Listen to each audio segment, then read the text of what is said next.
Nadie me amará como me amas tú. Nada puedo hacer que te pueda defraudar a ti, Jesús. Mis logros los entrego ante la cruz. Nadie me amará como me amas tú. Aún en la tormenta no me hundiré. Puedo oír tu voz que me llama y me dice ven, acércate. Solo por salvarme tú cruzas el mar. No hay nadie tan cerca como tú lo estás. Cantamos Jireh, tú bastarás. Jireh, tú bastarás.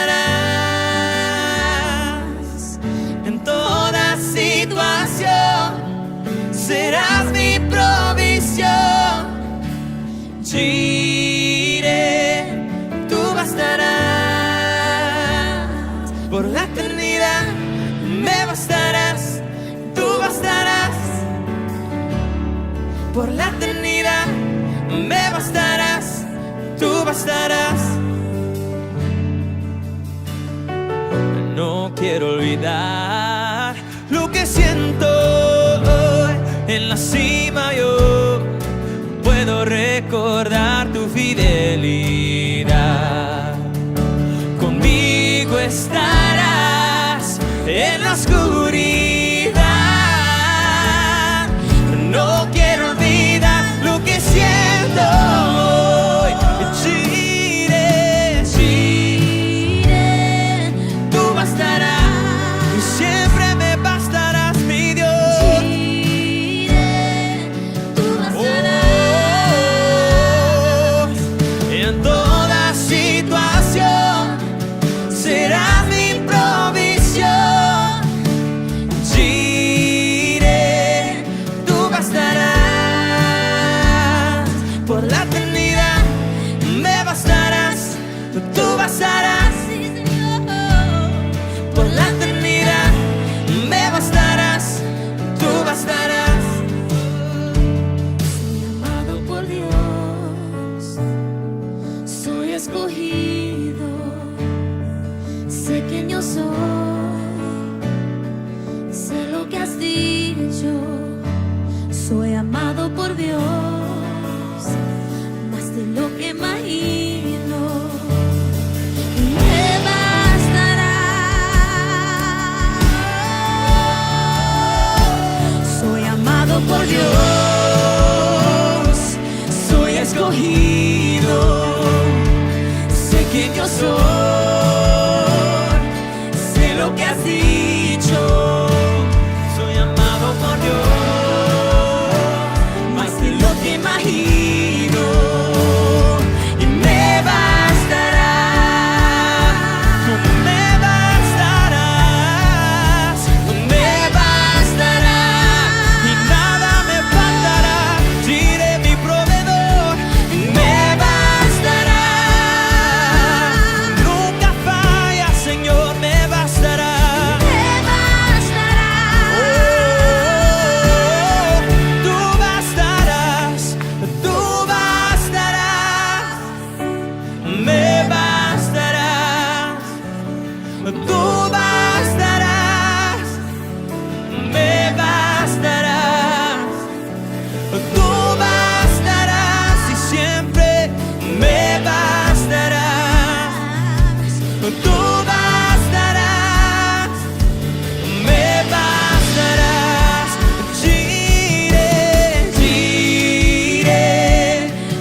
de lo que pida o entienda, conforme a su poder que obrando está, me bastará.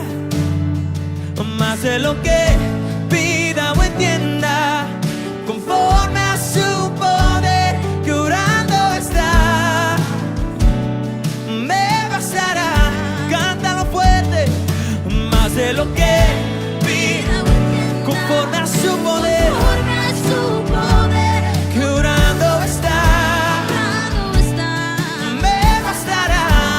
Más de lo que pida o entienda, conforme a su poder que obrando está,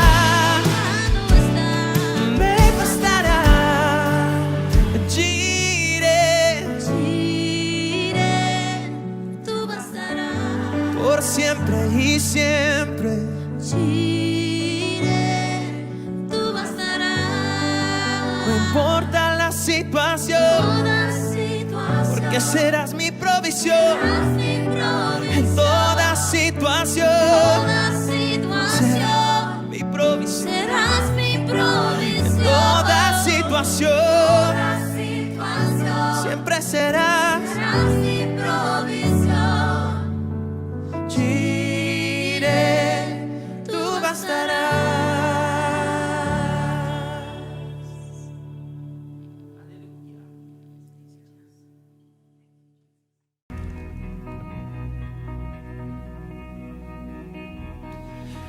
Grandma used to pray out loud by her bed every night.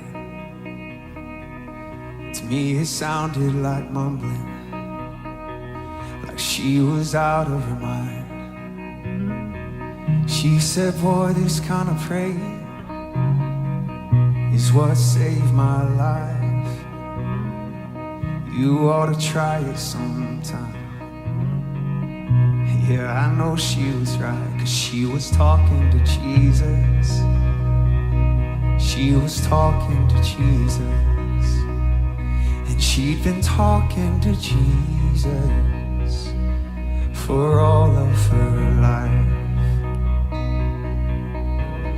Mama used to drag me to church Sunday mornings and Wednesday nights. Khaki pants and a polo shirt. Boy, I put up a fight. She says, son, one day you'll thank me for having God in your life. And yeah, I know she was right. Yeah, my mama was right, 'cause now I'm talking to Jesus. She got me talking to Jesus. She got me talking to Jesus. Yeah, my mama was right, 'cause now I'm talking to Jesus. Oh, I love talking to Jesus. And I'll be talking to Jesus for the rest of my life. What a friend we have in Jesus. What a friend we have in Jesus. What a friend we have in Jesus. Oh, what a friend we have in Jesus. What a friend we have in Jesus. What a friend we have in Jesus. Oh, I got 3 of my own now, trying to raise them up right. And my oldest is 15. I remember what that was like, trying to deal with the drama, trying to figure out the questions in life. And I've been looking for a way to show him how to make it all right. And then he walked in my room while I was saying my prayers the other night. He said, I'll come back later. I can tell you got a lot on your mind. I said it's not an interruption.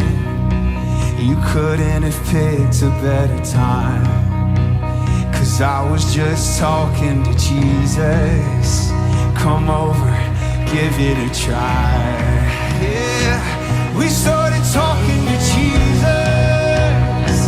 We started talking to Jesus.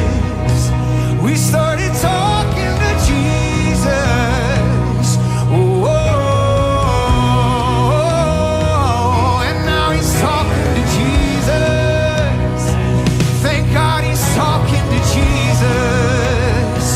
I hope he's talking to Jesus for the rest of his life.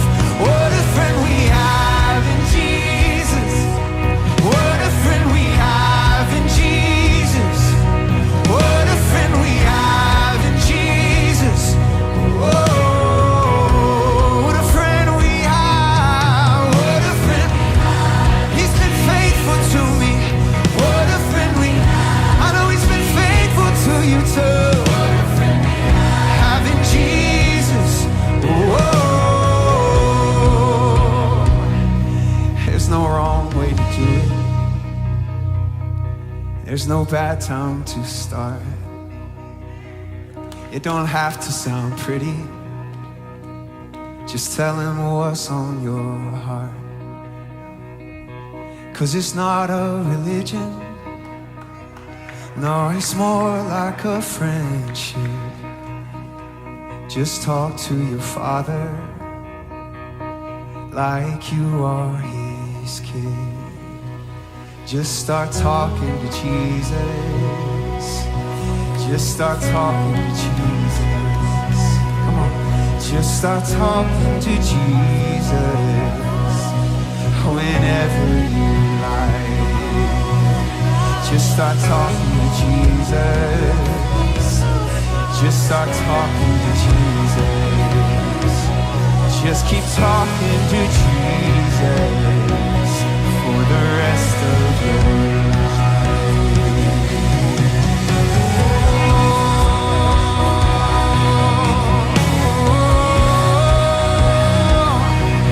He's closer than a brother. He's a friend like no other. Just talk to your Father like one friend to another. Just talk to him. Just talk to your Father. Tell him what's on your heart.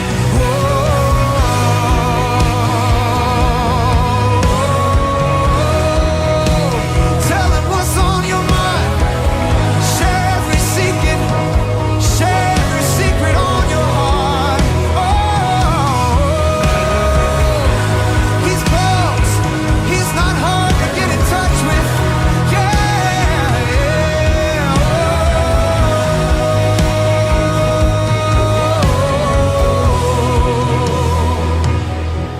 What a friend we have in Jesus. What a friend we have in Jesus. What a friend we have in Jesus. Oh,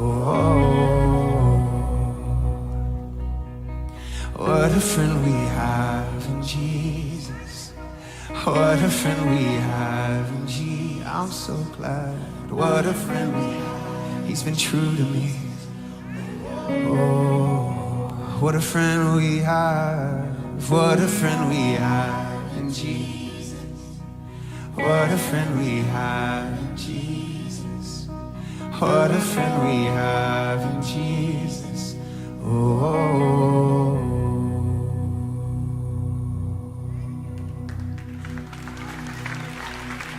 What a friend we have in Jesus.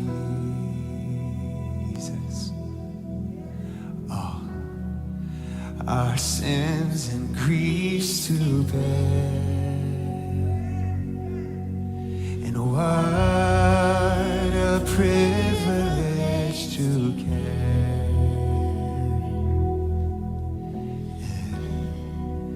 everything to God in prayer. And oh,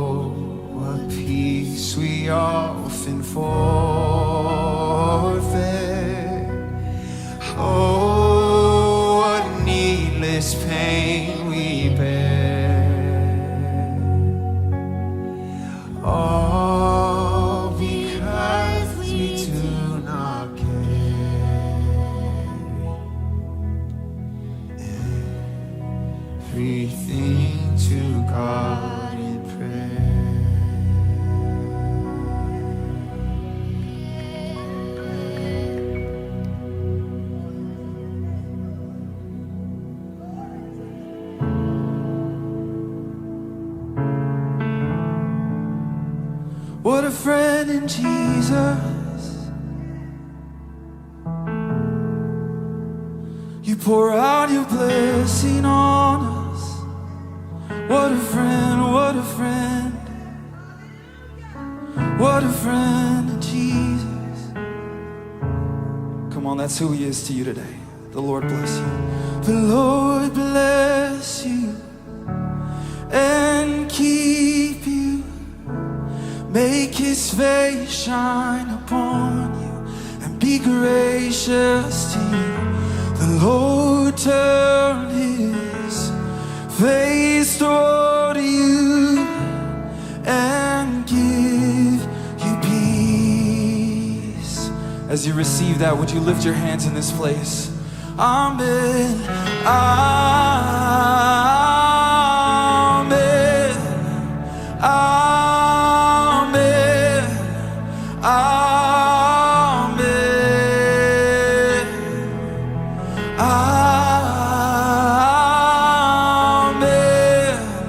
Amen. Amen. The Lord bless you and keep you. Make his face shine upon you and be gracious to you. The Lord turn his face toward you and give you peace. The only one that brings the peace now. Oh, and amen. Amen.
generations and your family, your children and their children and their children. May His favor be upon you and 1,000 generations and your family, your children and their children and their children. May His favor be upon you and 1,000 generations and your family, and your children and their children and their children. May His favor be upon you and 1,000 generations and your family, and your children and their children and their children. May His presence go before you and behind you and beside you, all around you and within you. He is with you, He is with you in the morning, in the evening, and you're coming and you're going, and you're weeping and rejoicing. He is for you, He is for you, He is for you, He is for you, He is for you, He is for you, He is for you, He is for you. Yes. And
wherever you are in the world, in the chat, at all of our locations. Come on, let's take 20 seconds.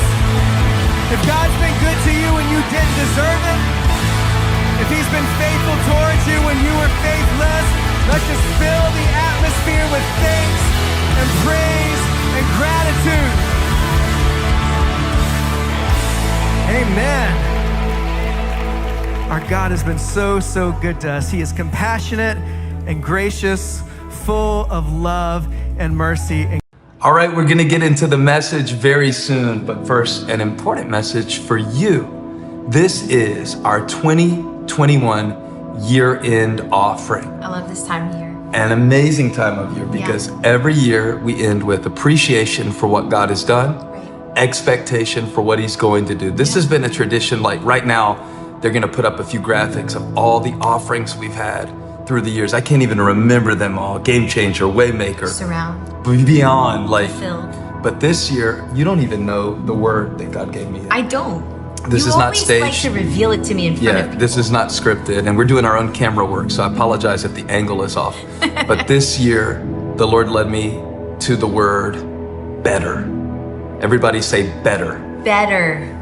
I Like love it. Put it in the chat. And we don't mean better than another person, or we don't necessarily mean that, we're never content. And what we mean by that is Haggai 2:9 says that the glory of this present house, what God is doing, will be greater than the glory of the former house. We believe God is always doing something greater. We just have to see it. So I want to thank you in advance for your gifts. Those of you who already support this ministry, you're the reason. You're the reason we get to preach the gospel. You're the reason the thousands of testimonies that we hear in this ministry are made possible. And for those of you who are beginning to give, either through a one-time year-end donation to help us with our expansion, or the best way really through recurring giving, through putting God first with the tithe, or maybe an above and beyond offering to say thank you to him and believe him for better things in faith, we want to say thank you. And we're standing with you right now as we begin this season of giving called Better now through the end of the year. Yeah, thank you so much. Every time you give, it helps us to spread the gospel to the world and beyond. And we are so thankful for your partnership with us in the gospel. It's going to be an amazing holiday season, and I can't wait to hear more about Better. It's going to be better than you ask or imagine. Ephesians 3:20, we're believing God for you. Now let's go.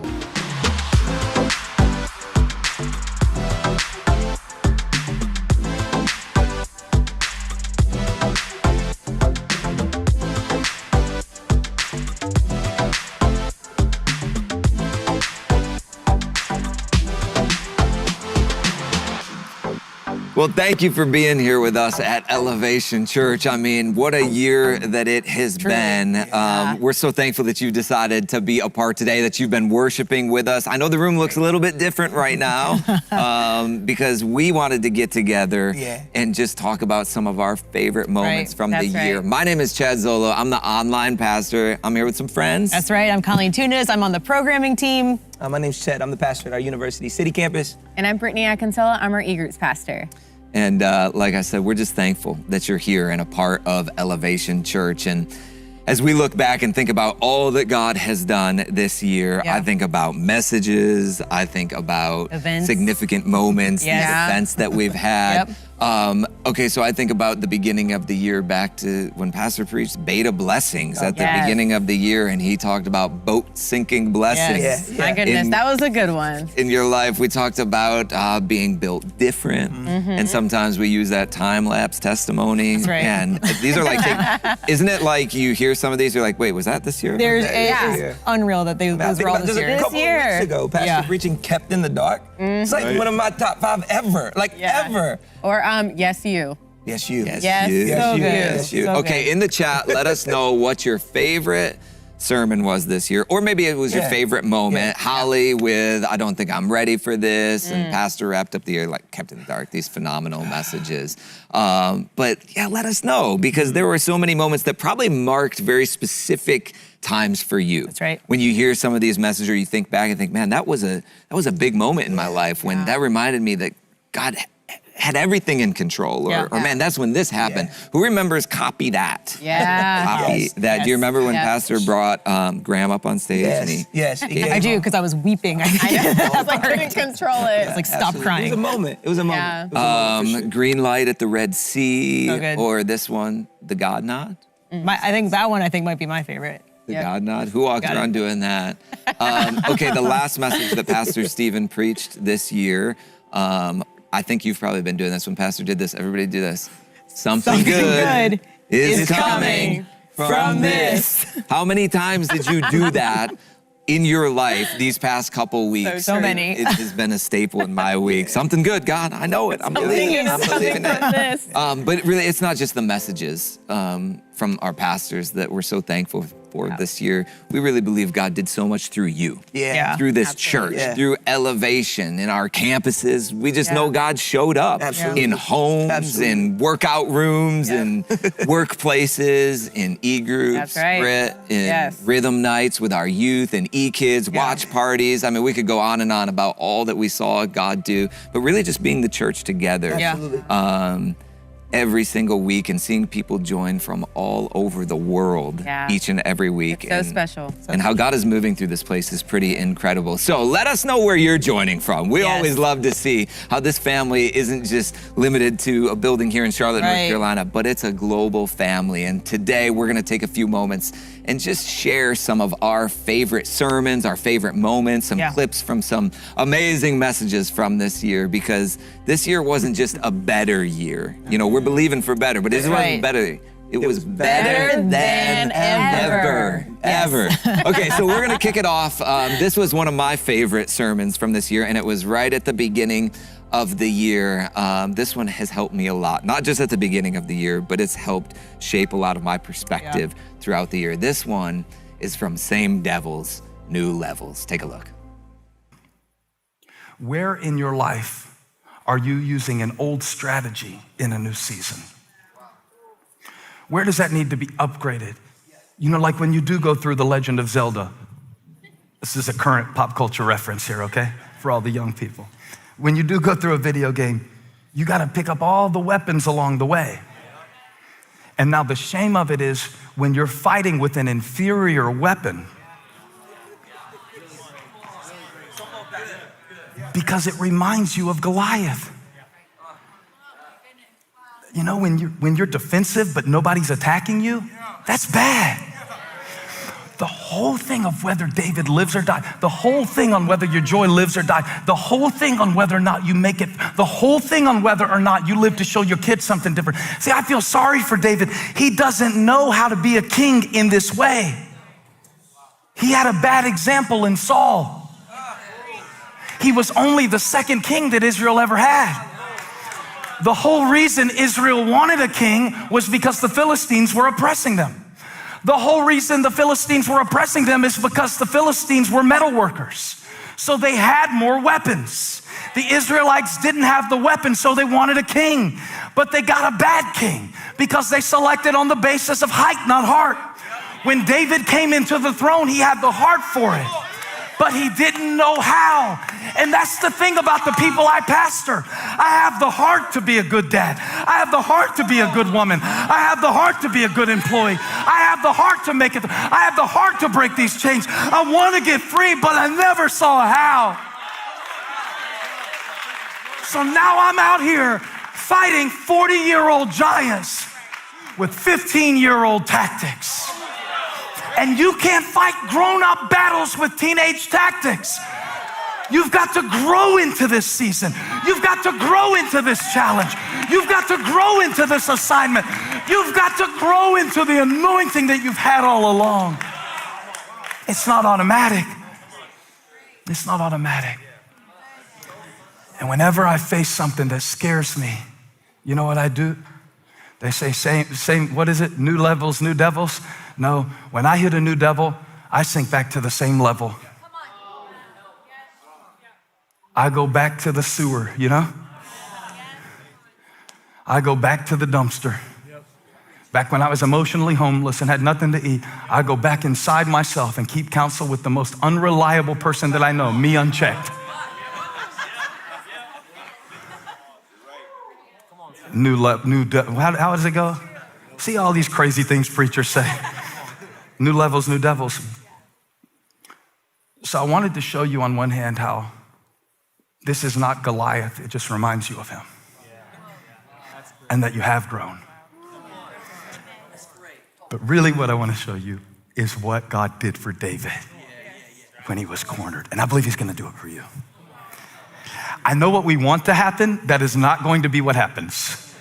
We want, when David's got a sword to his throat, remember, this guy, Ish, I like how his name starts with Ish, because we're all dealing with some Ish, aren't we? That's the part of his name I can't say. Somebody put in the chat, new-ish, same God. All right, stop. Stop it. He had a sword, 300 shekels. Can you believe that? That's 7 pounds. Can you believe that? Goliath was 15 pounds, 600 shekels. It was only half the size of Goliath's sword. So why couldn't David beat him? I should be able to do this. I should be able to move it. I always did it this way before, and I got up and, my get up and go, got up and went while we're doing cliches.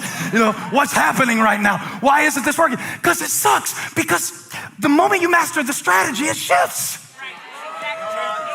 So like when my oldest became a teenager, I'm so proud of him, but I didn't know how to raise a teenager. And everybody started telling me, just give him his space. I said, space? So let me get this right. This human being that gave me no space or sleep for the first 2 years of his life, now I'm supposed to just back off? That's hard to do. Why are y'all looking at me crazy? You can't parent a 15-year-old the way you parent a 2-year-old. I see people try to do it. And then I see the kid explode when they get out from under that supervision because you did not shift the strategy to match the season. Do you think pastoring this church now is like how it was pastoring when we had 19 people? Imagine if we tried to have the cookout on my grill after this sermon like we did back then. There's not enough propane in North Carolina.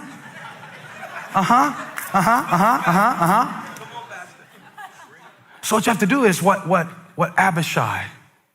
I want somebody to name their baby that. I wish I would have named one of my kids Abishai. It's a good name. No, it's a good name. It means father of a gift. And what I wanted for the Bible to say, because when I feel like the enemy is closing in on me, and I'm tired, and I'm spent, and I'm out of ideas, and I'm sick of people, I want him to send me an angel. God did not send an angel to rescue David. My goodness. I see why that's one of your favorites, Chad. I just wanted to keep going. I know. I wanted to keep going. I gotta go back and I was sitting on this front row. we heard you. We heard you, Chad. We heard you, Chad. And just over and over again. That's my pastor. It's Thank so God. good. And that's how we started out the year. We started out the year so strong. And I know the sermons have been speaking to us all year. And there's one other thing that I have to say started out real strong, y'all, and that is worship. Woo, yes. Remember this album that we recorded this year called Old Church Basement? Yes. Yes. So good. Just a few weeks ago, it's been nominated for a couple of Grammys. I'm not we have Album of the Year. That's right. And then we also have 2 songs, Jireh and Wait on You, that are also nominated for Grammys. Of course. I don't know if y'all remember when we got to hear Wait on You. When he let us Oh, hear like the before, preview? right? Yeah. I was like right here. Yeah, Weeping, I was right there. Weeping. Yep. First time we heard that song. Yeah, So we got a powerful. little exclusive look as a staff. And if you are not familiar with it, or maybe you just want to relive it for a moment, take a look at this.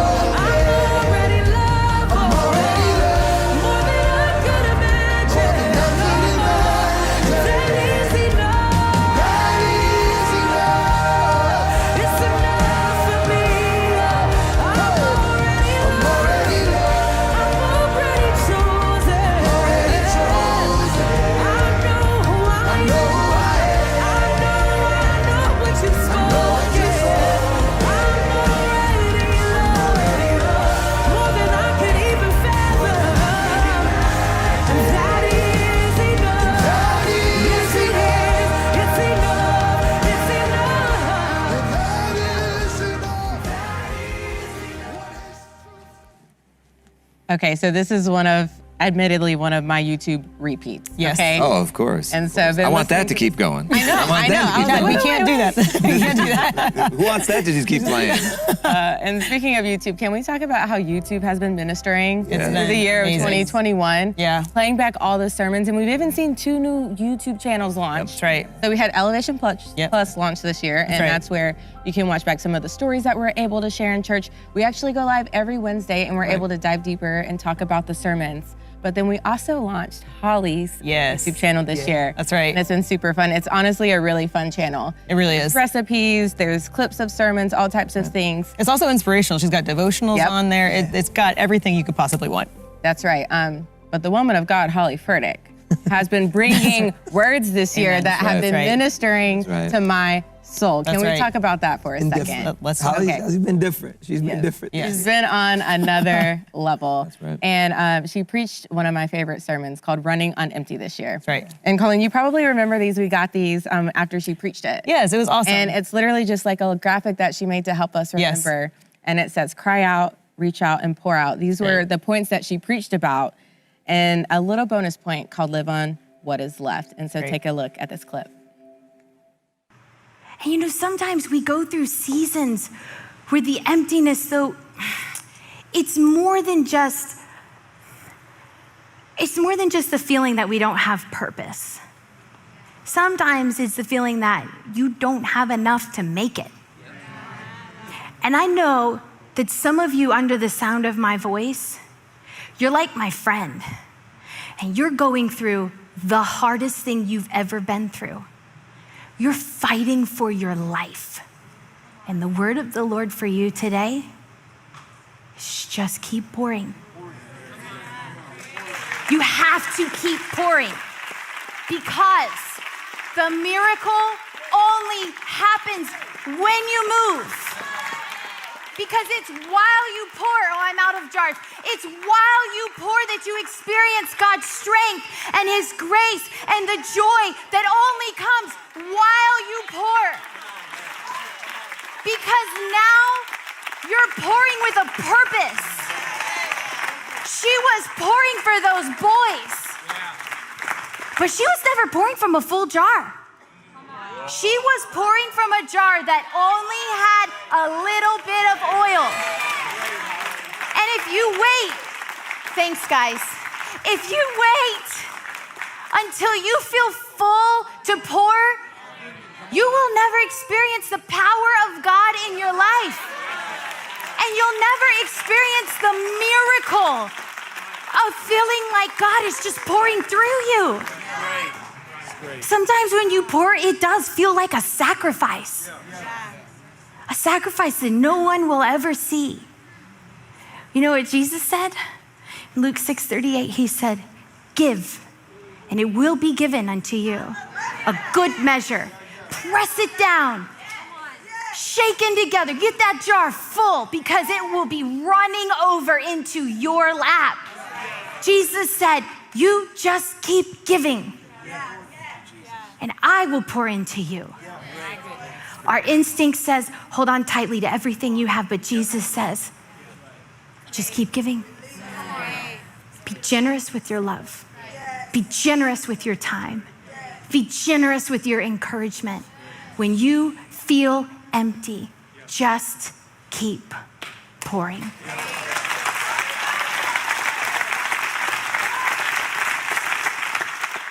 So here's how the story ends. When all the jars were full, she said to her sons, bring me another one. But he replied, there's not a jar left.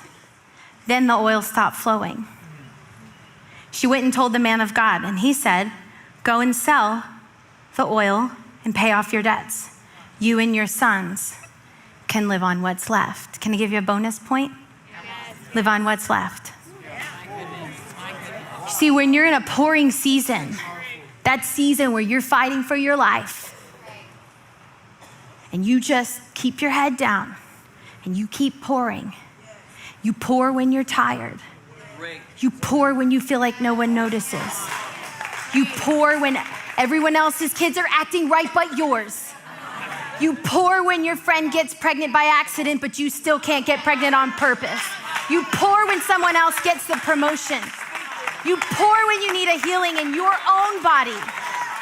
And the next thing you know, you made it through another day. You don't know how, but you did. And one day, you turn around and you've got a pantry full of oil to live on.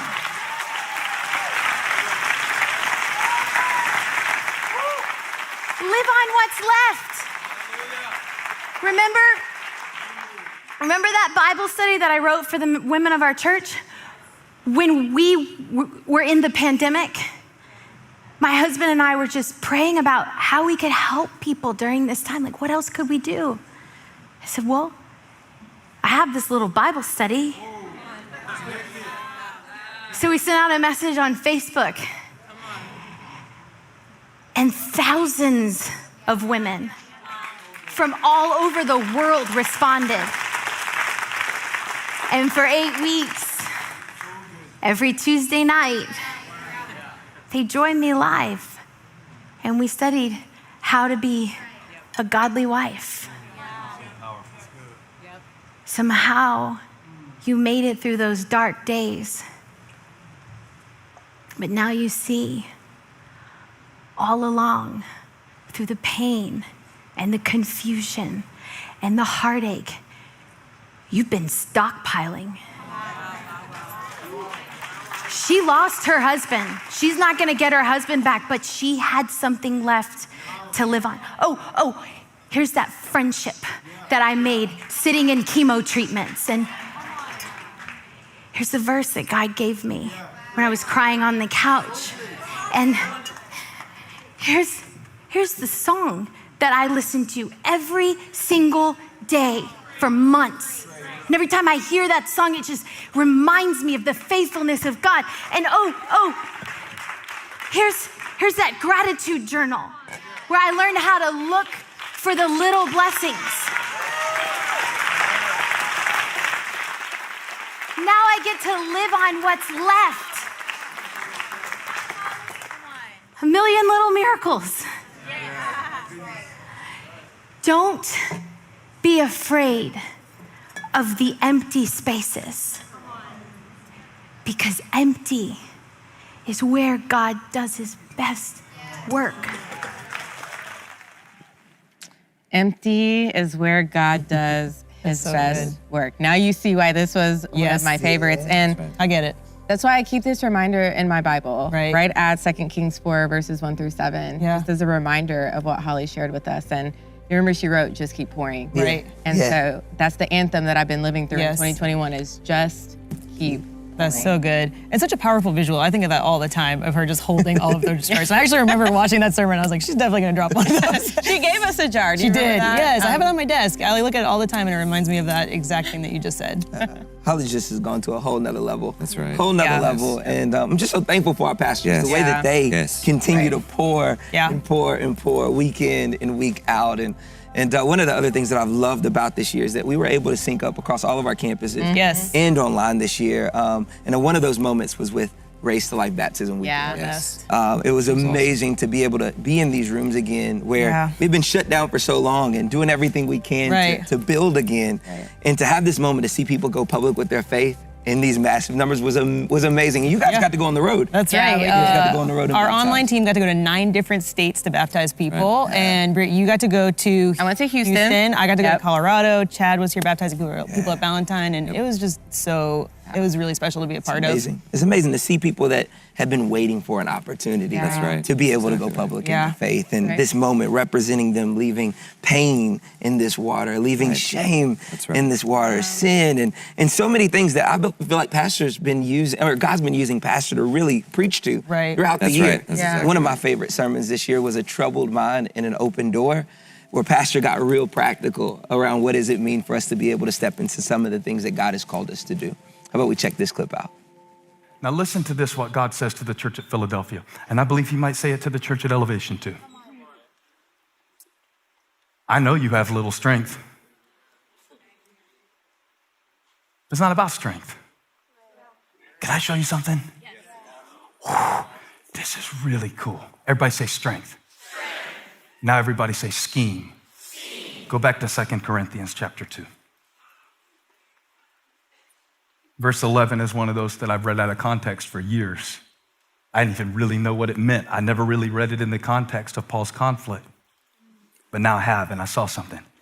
He said in verse 11, we got to forgive and get through this in order that Satan might not outwit us. For we're not aware of his schemes. Now, what was interesting to me is he didn't say in order that Satan, put the verse back up. He didn't say in order that Satan might not overpower us. He said outwit us. Because the battle is not about strength. It's about strategy. Put this in the chat, say it out loud if you're with me in the room. It's about the strategy. And Satan is not stronger than you. We just read this. If God opens a door, nobody can shut it. No devil, no depression, no trauma, no abuse, nothing can stop the gospel of Jesus Christ from going forth in your life, in your heart, in your marriage. We give the devil too much credit sometimes because we'll say, oh, well, the devil is attacking my marriage. The devil is attacking my finances. That's where you're feeling it, but that's not where the attack is happening.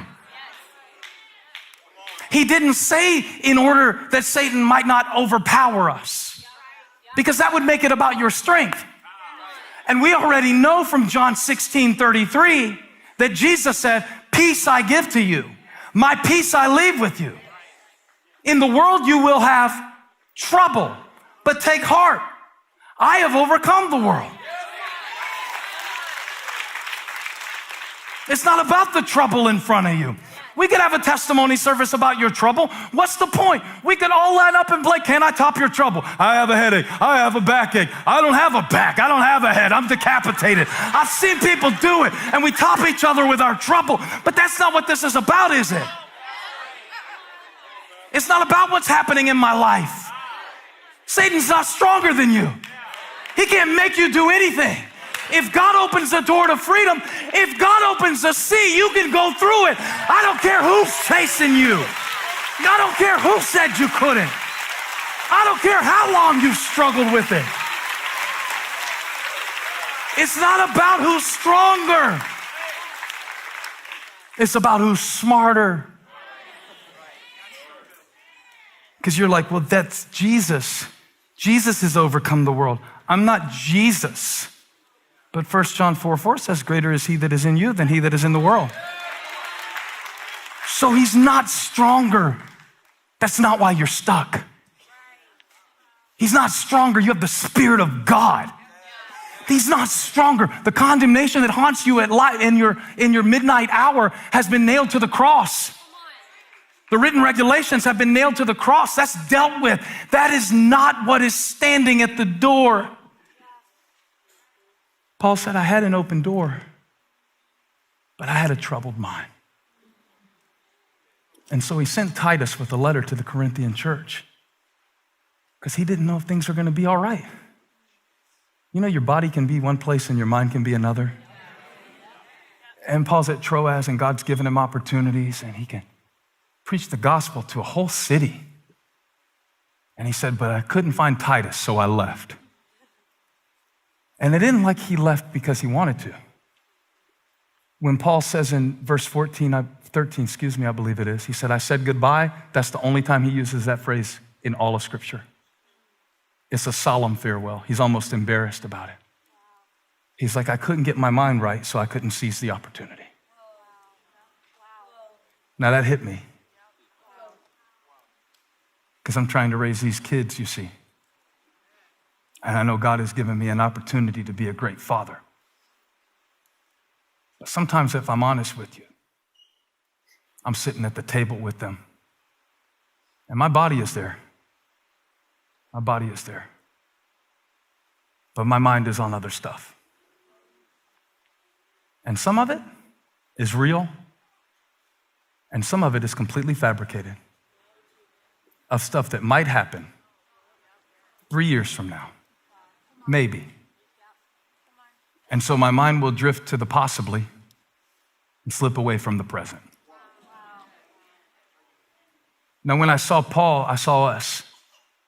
He said, I was in Troas, and so was the open door that God gave me. And great things could have happened in Troas. But I had to say goodbye, not because of the trouble in Troas, but because my mind was troubled. The enemy wants to mess with your mind so much that you can't even go through the doors that God opens for you. That you can't even enjoy the moments that God gives you. He wants to mess with your mind and scramble your perspective to the point where you can't even focus long enough to sit down and pray about something.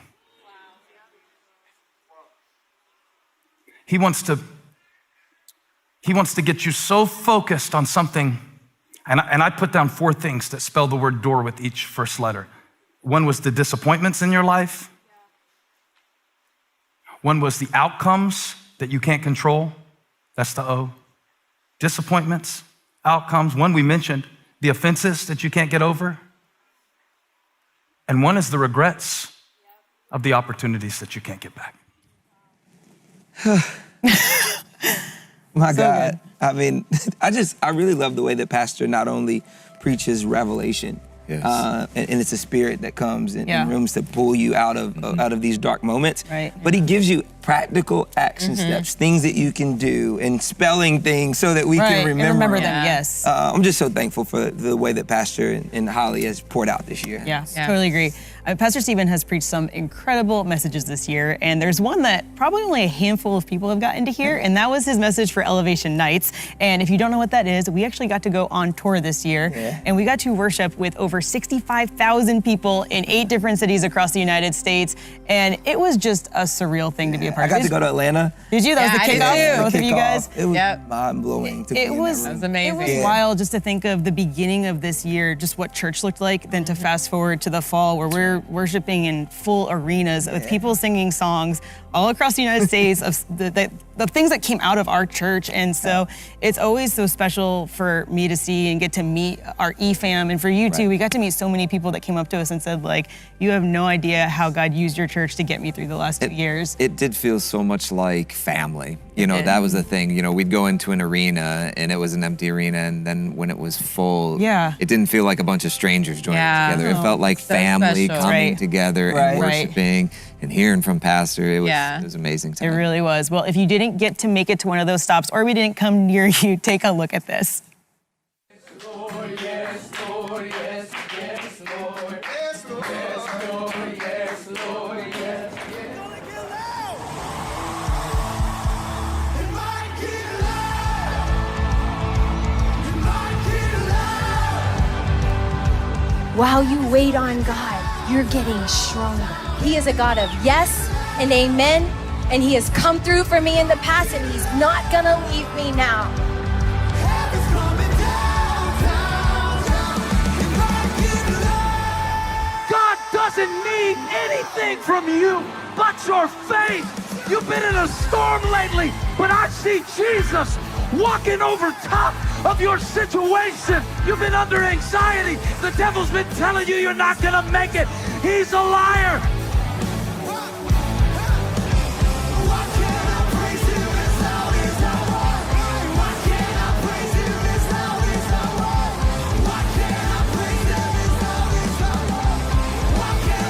And upon this rock, Jesus said, I will build my church.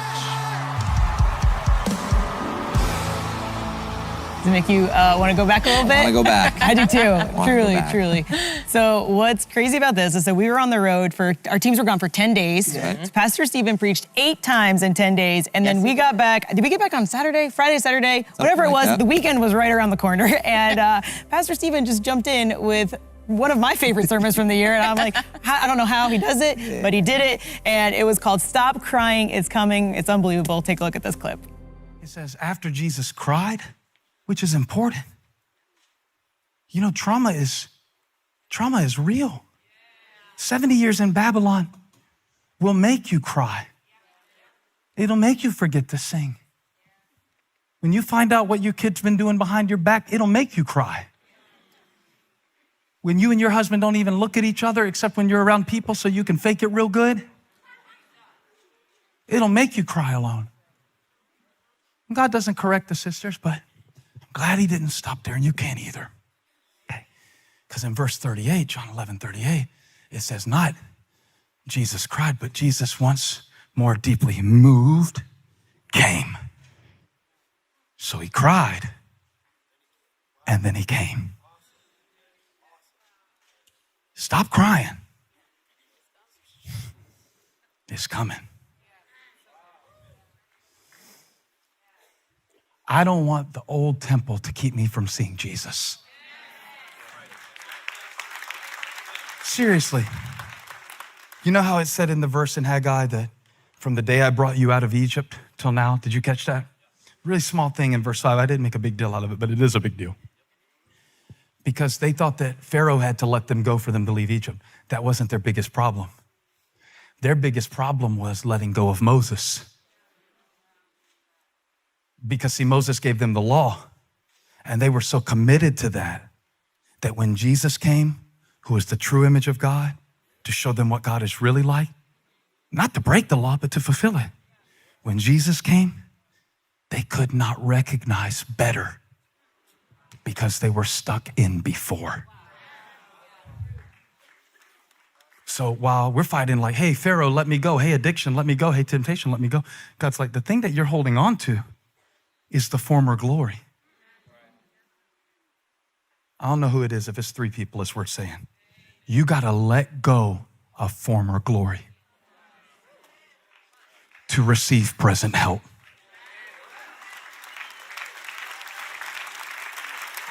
Now that means a lot of things. It means that the same Jesus who cried at the gate came to the tomb. It didn't stop him from doing what he came to do. Because he didn't come just to cry or give them a Hallmark card. He didn't just bake them a roast so they could eat it 3 days later. He came to show them who he was. He came to reinvent their concept of God and to switch their template of truth. That not only am I a healer, I am resurrection. He came to prefigure what he would do. He came. So he cried. Everybody say he cried.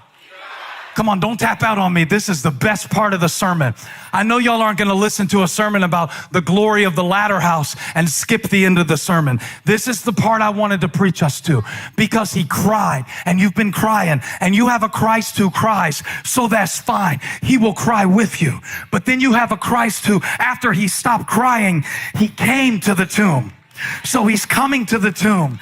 He's coming to the part that's buried. He's coming to the part that's broken. He's coming to the part that's dead. He's coming to the part that stinks. He's coming to the part that's rotten. He's coming to the part that's given up on. He cried, he came, but that's not the good part. The good part is verse 43. Put verse 43 on the screen quickly. And when Jesus has said this, he called. So he cried. He came. And then he called in a loud voice. And I hear that voice calling today through the halls of history, from the pages of Haggai to this very moment in the house of God. Lazarus, come forth! Come forth! He's speaking to your joy. He's speaking to your peace. He's speaking to your strategy. He's speaking to your spirit. Come forth. So you cried a while. It's all right. I am convinced that the sufferings of this present time are not worth comparing to the glory that will be revealed. So, did you catch that whole sermon? He cried. He came. He called. You got to call some things out today. Yeah. Yeah, they're not going to come just automatically. You can cry over it as long as you want. But I believe that something deeper is calling from the inside. What the prophet told the people was, you got to do the work. You got to do the work. Is wishing for something that you don't have keeping you from working with what you do have?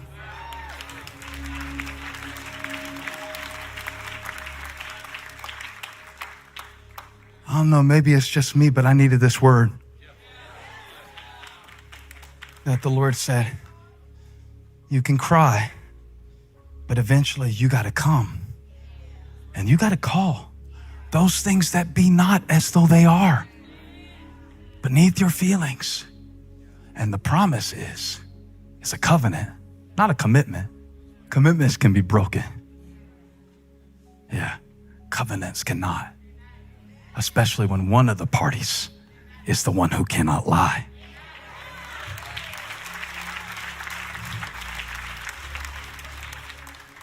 So it's a lot of pain. You know, when they laid the foundation, Ezra showed us something. Give me Ezra 3:10. When they got that temple started. And I think I'm gonna pick this up next week for real, y'all. Because y'all got 1 point. It's your fault. You were shouting and receiving and glorifying God. I didn't come to get through my points. I came to give you this word. Stop crying. It's coming. It's coming. This message was so challenging yet encouraging at the same time, and I think that's just one of the things I appreciate the most about his preaching. Yeah. You get both, and it was so helpful. We get that time and time again That's all right. year long. And I hope even just reliving some of those moments stirred up some feelings of, man, I remember what God was doing in my life at those specific moments. Maybe you're new to joining us and you're like, I want to see the rest of that. Where can I see the rest of that? Well, if you head over to Elevation Church's YouTube channel, you can catch all of these messages and more, finish them up. Pastor was saying, I'm going to pick that up next week. You can see what he preached the next week. And so what we just really hope that you came away with today is a sense of gratitude of what it is that you're able to be a part of. And thankful for how God is moving, not just in a global church, but through you, right where you are. And that's what we love seeing. You know, we didn't have time to hit some other amazing moments this year. Love let's Week. hit a couple. Love Week. Yes. Youth X. Youth X. How many hours was the live stream? Too many. So many hours, It or was a the long thousands time. of people that were impacted by e-groups. Yes. E-groups. I mean, we could sit here all day and relive some of the amazing moments that we saw God do incredible things in our lives, and we're trusting that it happened right where you are. And I'll just state it again, what I love about our church is that it's not just some people here in Charlotte, but it's people in University City, it's people in Florida, it's people in GTA, it's people on the other side of the world who are mobilized to be the church right where they are. And so thank you for what you do.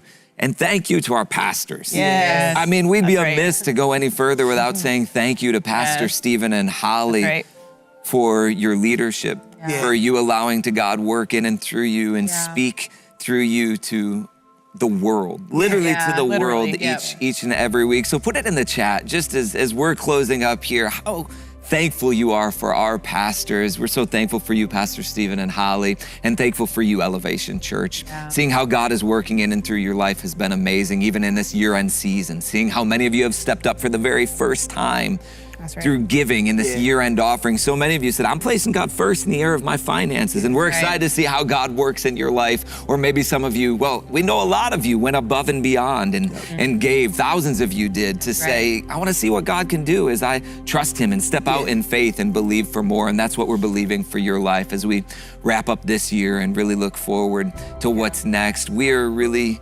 excited that we get to be a part of something this year that was better than ever. That's right. I don't know what you thought you were coming into this year with. Maybe you were carrying some heavy things, but we're just believing that it was better than ever, but we don't have to stop here. We're believing that next year is even better. Next year is gonna be the best year. So thank you for being a part of the church. Thank you for letting God move in and through you from right where you are. Our prayers of blessing are on you today. Thank you, church, for being a part. In this year-end season, if you'd like to begin partnering with us financially, head over to elevationchurch.org. There you'll find all of the options and opportunities available for you to give. If you haven't begun tithing or placing God first in the area of your finances, we'd encourage you to start there. If you already do that and do that consistently, we'd encourage you to ask God how you can go above and beyond in this season and give toward the year-end offering. We always love to see how God works in and through you right where you are. So if you're a part of one of our local campuses, make sure you select that campus as part of your offering. If you're a part of our online community or our eFam, make sure you just select online. We always love seeing how God works in and through you as you continue to open up your life, open up your hands, and offer God all that you are. We're excited for you, blessed that you're a part of what God is doing right here, and can't wait to see how He moves in and through your life as you continue to place Him first.